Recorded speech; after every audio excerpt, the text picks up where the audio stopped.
monde, c'est Alex et on se retrouve pour une nouvelle vidéo. Aujourd'hui, on part pour une course où ça a roulé comme des dingues, 46 km/h de moyenne. Donc ça a bien fusé alors que c'était relativement plat. Il y avait une toute petite bosse, de toute façon vous verrez ça dans la vidéo. Avant de commencer cette vidéo, je vous parle de Wise, je vous en ai déjà parlé. Ils m'ont renvoyé une boîte avec plein de canettes, donc merci à eux, c'est toujours pas sponsorisé. Ils m'ont juste envoyé des canettes pour me remercier. Et donc moi, pour les remercier, je reparle d'eux. Je rappelle, c'est une marque qui est de ma région, donc de Charleroi en Belgique. C'est fait par un pharmacien et donc c'est des boissons énergisantes faites en fait avec des produits naturels et bio. On revient sur l'analyse de cette course. Il faut savoir que c'était un moment charnière dans ma préparation parce que je passais de un mois d'août un petit peu pas terrible dans lequel je me sentais pas bien ni à l'entraînement, ni mentalement, ni en course à un mois de fin août, début septembre où j'avais envie de vraiment me rassurer pour mes objectifs qui arriveront entre le 15 septembre et le 25 septembre. Vous verrez comment ça s'est passé dans cette vidéo et ça a plutôt bien été en général. En tout cas, cette course m'a permis de me rassurer.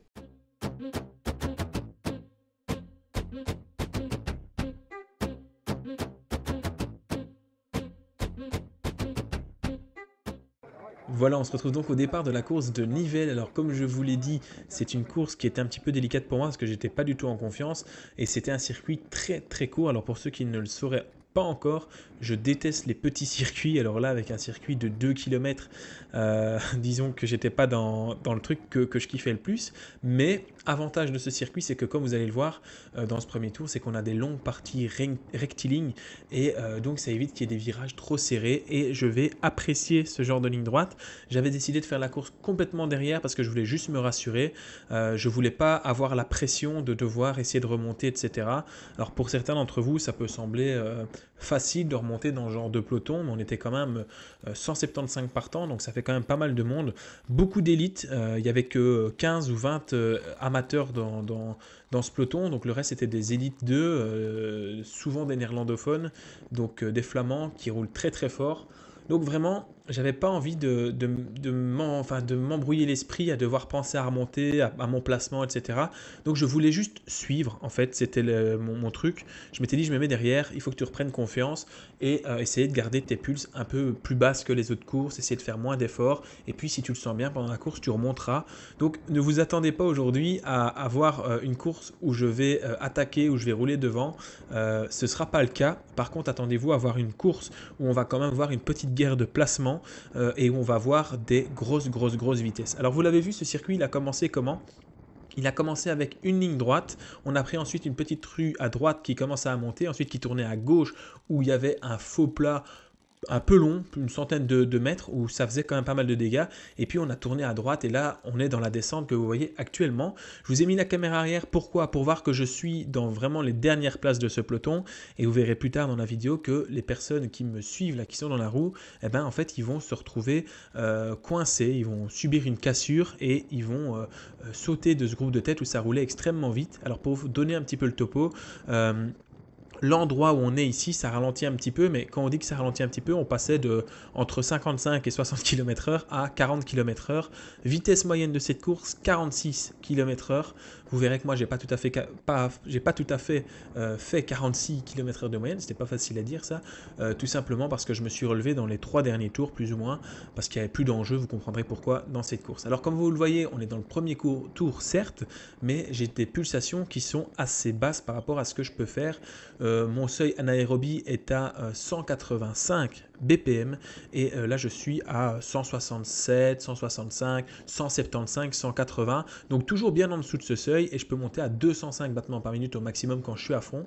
Donc là franchement, c'est toujours assez cool, on est toujours dans une position qui me convient, je suis derrière, j'évite le stress de frotter, de me placer, etc. Par contre, j'ai un autre problème à me placer comme ça, c'est que je risque de prendre des cassures. Alors ça roule extrêmement vite. Dans cette partie-là, on a un vent 3/4 d'eau qui vient légèrement de la droite. Et puis du coup, on va prendre un rond-point qui va servir d'épingle à cheveux et on va retrouver la ligne d'arrivée. Et on aura donc un vent 3/4 face qui viendra de la gauche. Alors qu'on voit que derrière, le peloton a déjà fait le demi-tour et moi, j'entame seulement cette partie-là. Donc on voit qu'il y a beaucoup de coureurs et on voit que je suis vraiment très mal placé. Mais à ce moment-là de la course, moi, c'est pas mon truc. Moi, je m'étais dit juste, Alexandre, tu te rassures. Regarde, tu es à 150 170 BPM, tu es quand même assez tranquille et en réalité, si jamais il y a une cassure, je me sentais les jambes et je me sentais tout capable de pouvoir remonter. Alors cet endroit-là que vous voyez, c'est un endroit quand même assez tactique parce que là, dans la place où je suis actuellement, je prends le vent. Étant donné que le vent vient de 3/4 gauche, même s'il y a des arbres et qu'on est protégé, on est un jour où, comme vous le voyez, au loin dans le ciel, c'est limite orageux. Alors on n'a pas de pluie pour le moment, mais on a quand même pas mal de vent.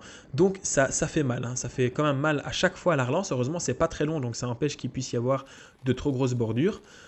La solution pour ça, et vous allez le voir plus tard, parce qu'ici c'est le premier tour, donc il n'y a pas trop de soucis, mais plus tard je vais essayer de jouer un petit peu filou pour pouvoir prendre ces places-là en étant protégé et devoir donc fournir moins d'efforts.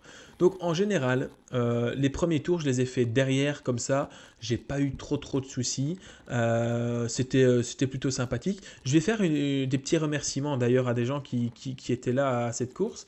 Merci à Céline Tran qui fait toujours les photos et c'est de ces photos que je fais les miniatures, donc voilà.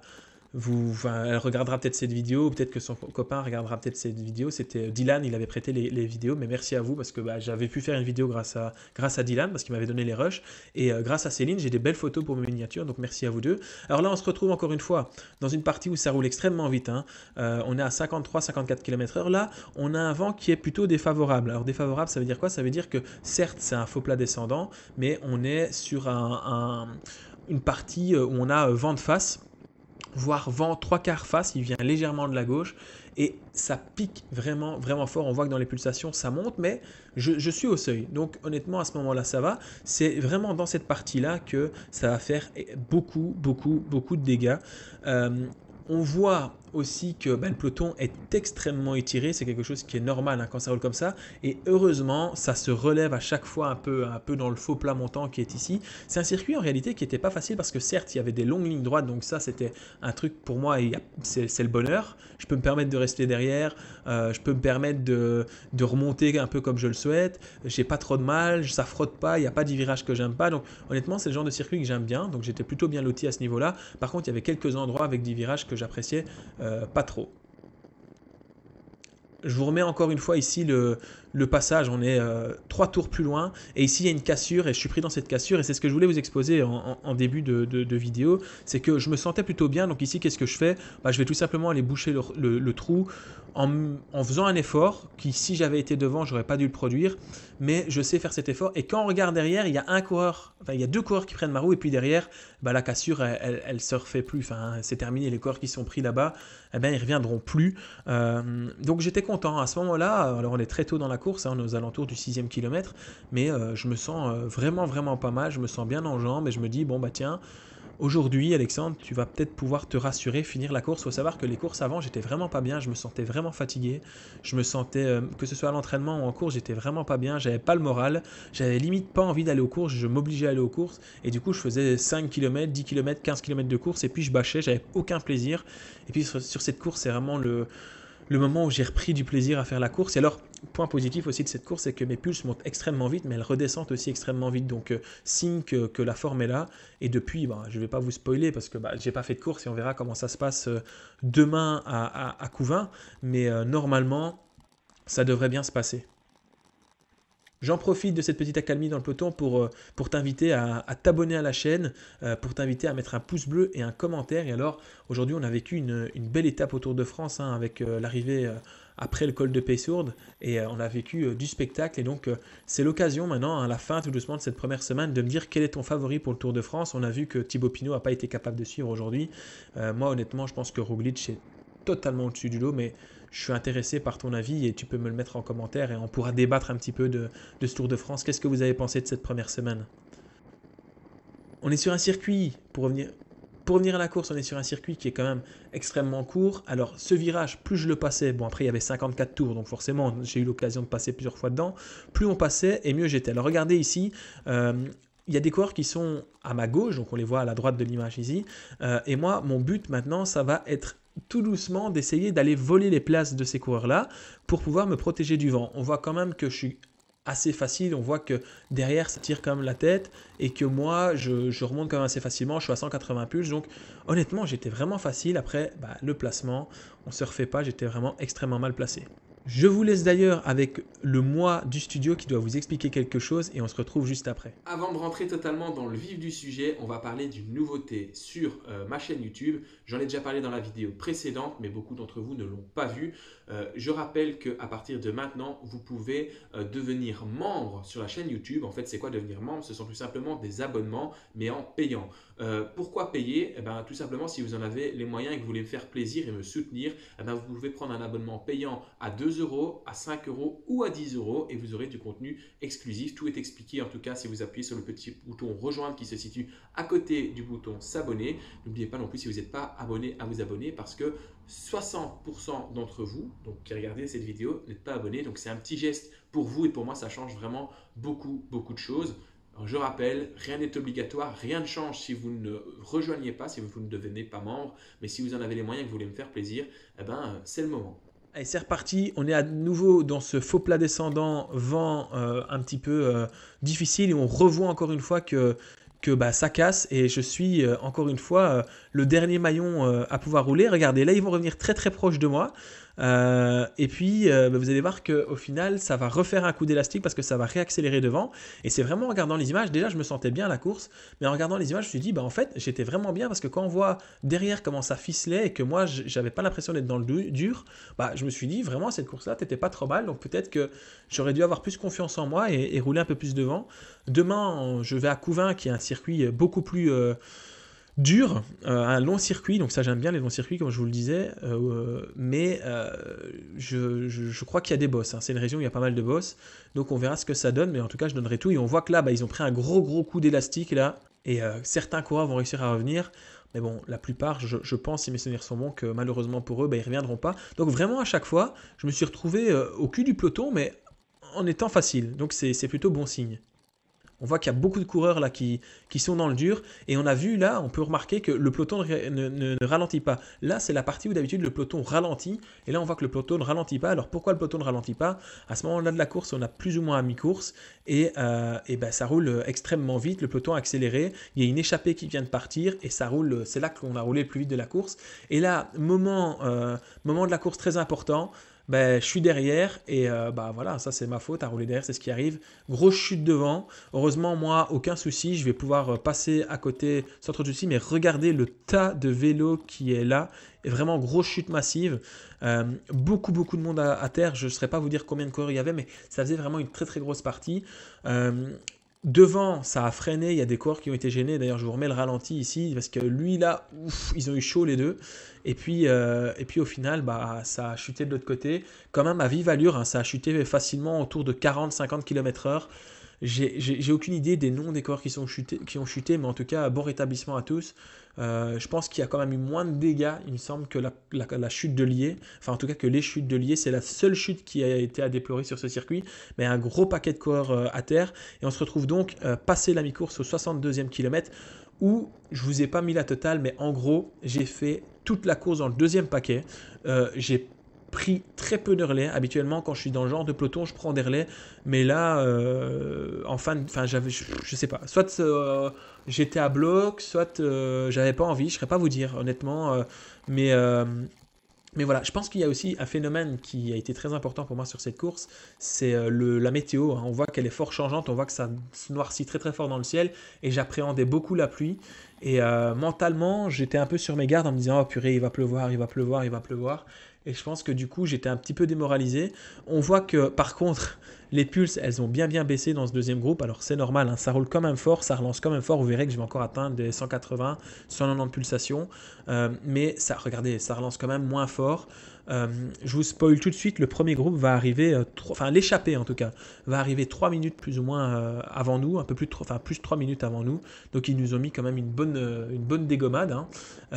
Mais voilà, dans ce deuxième groupe, en plus après il commence à pleuvoir. Donc autant vous dire que là dans ce groupe où il y a quand même quelques bons coureurs de chez Dovik Eukens, etc., de chez Chevigny, autant vous dire qu'il se met à pleuvoir.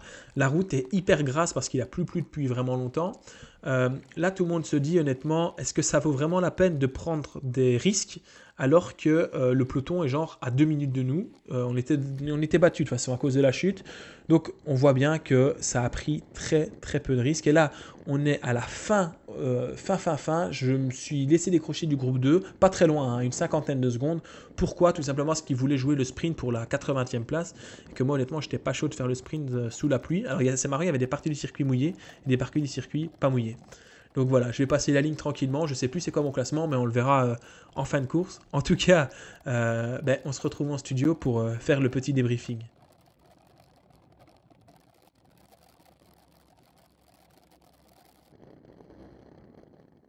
Comme tu l'as vu, il y a eu une belle chute. Alors pour être honnête avec toi, il y a quelques fois sur cette course où je me suis fait un peu peur parce que j'ai pris des coups d'élastique, parce que j'étais mal placé, parce que tout simplement, parfois ça embrayait vraiment vite. Il y avait des cassures, donc j'ai dû reboucher les cassures. Donc il y a des moments où je me suis vraiment mis à bloc, mais en général, j'étais pas à fond. J'étais 10 pulsations en dessous de ce que j'avais été les semaines, voire les mois auparavant. Donc je me sentais plutôt pas mal, je me sentais en forme. Pourtant mes pulses montaient bien haut quand ça accélérait. Donc vraiment c'était un entre-deux que je trouvais correct. Je me suis juste fait peur à cause de mon placement. Et après, vous l'avez vu, patatras, la chute, le placement, dans ces cas-là, c'est fatal. Donc la chute, le fait qu'il se mette vraiment à pleuvoir, j'avais hésité avant la course. En fait, j'étais vraiment préparé, comme je vous l'ai dit en début de cette vidéo, j'étais là en mode, cette course, je veux la faire, je suis motivé, etc. Et puis au final, arrivé, une heure avant le départ, une heure avant que je parte de la course, il pleuvait fort ici à la maison. Et j'ai dit, je ne vais pas y aller. Donc j'ai téléphoné à mon père pour lui dire, écoute, pour finir, on n'y va pas. Puis pour finir, j'ai regardé les radars météo, ils annonçaient pas de pluie. Donc j'ai téléphoné à mon père pour dire, viens, on y va. Pour venir, j'y suis allé. Et au final, on a quand même eu de la pluie en fin de course. Et là, j'ai plus pris de risque parce qu'il y avait quand même un gros peloton. Enfin, le peloton, c'était scindé en deux, hein, clairement. Donc il y avait plus ou moins 60 coureurs à l'avant, 60-70 coureurs à l'avant. Et puis il y avait mon groupe. Et j'avais pas envie de prendre des risques, risquer de chuter juste pour faire 70e ou 75e ou 68e. Ça n'avait aucun intérêt.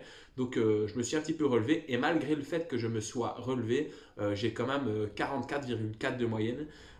Et les vainqueurs donc, qui sont arrivés avec 3 minutes d'avance plus ou moins, eux, ils ont 46,2 de moyenne. C'est un truc de malade parce qu'il y avait quand même pas mal de vent. Il y avait une petite bosse. C'était un circuit très petit avec quand même des relances, des ronds-points. On était quasiment à l'arrêt. Donc c'est une vitesse quand même assez impressionnante. À l'heure où vous voyez cette vidéo, moi je prépare ma course à Couvin. Alors c'est une région où je sais que ça monte quand même pas mal. Ce sera ce dimanche. J'espère que ça se passera bien pour moi. C'est un plus grand circuit, donc un circuit qui fait presque 10 km. Généralement sur les circuits de 10 km, c'est des lignes droites, enfin c'est des circuits un peu plus rectilignes. C'est quelque chose qui me plaît un peu plus parce que ça frotte moins, etc. Donc on verra ce que ça donne. Après, vu que c'est une région où il y a pas mal de bosses, j'ai peur qu'il y ait vraiment un mur. On verra sur place. En tout cas, je vais me préparer comme s'il y avait un mur et je donnerai tout quoi qu'il arrive. Et on se retrouvera très bientôt, probablement, si tout s'est bien passé, pour visionner cette vidéo. Avant de terminer cette vidéo, je t'invite à mettre un gros pouce bleu et un commentaire. Un commentaire pourquoi? Tout simplement pour me dire si ça te plaît ou si ça ne te plaît pas mes vidéos. Et aussi pour me dire quel est ton favori au Tour de France. On en a parlé au début de cette vidéo. N'oublie pas de t'abonner pour ne rien louper et on se retrouve très bientôt. Salut, salut!